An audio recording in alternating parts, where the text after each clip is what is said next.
Voto por México.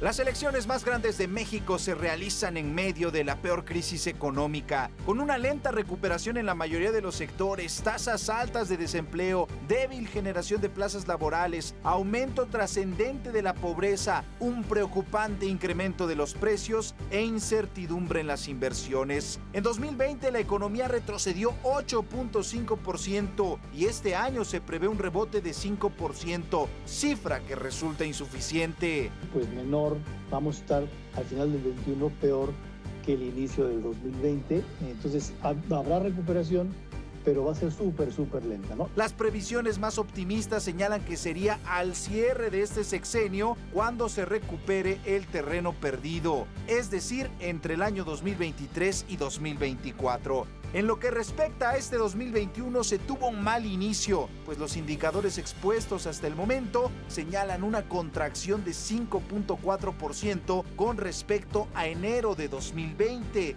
y un avance marginal de 0.1%, impulsado por un aumento de 1.8% en las actividades primarias, como la agricultura, la ganadería, la pesca, etc. 0.2% en las secundarias que engloban las industrias y una caída de 0.1% en las terciarias, es decir, las que distribuyen los bienes y servicios. Para el gobierno, la recuperación se acelerará en el segundo semestre del año. Según los estimados que tenemos nosotros, para mediados de junio o julio vamos a estar habiendo aplicado alrededor de 80 y tantas, 90 y tantas millones de vacunas, y eso va a permitir que la economía regrese a un nivel de actividad económica similar al que tenía antes del COVID.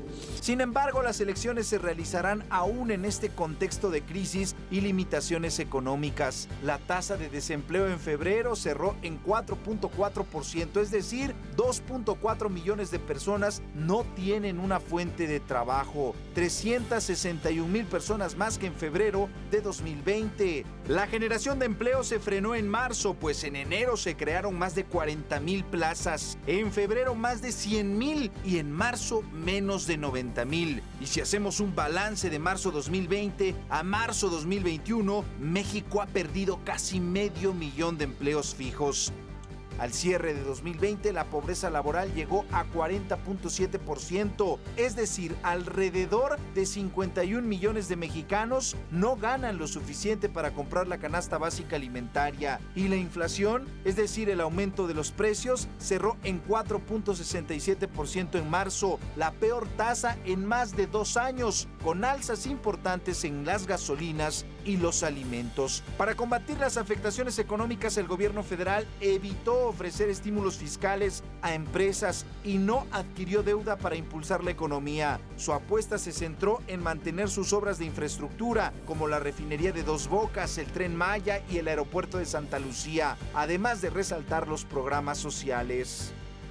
Se habla de que 4 de cada 10 hogares en el país reciben algún tipo de apoyo por parte del gobierno.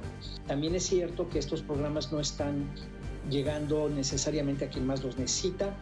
No sabemos bien a quién. Los padrones de beneficiarios no son transparentes, no conocemos.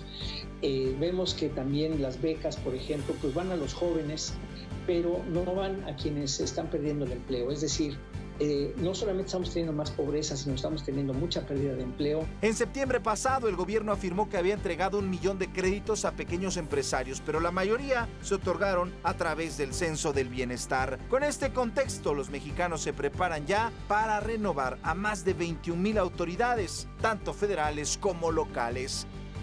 Mega Noticias, Abel Martínez.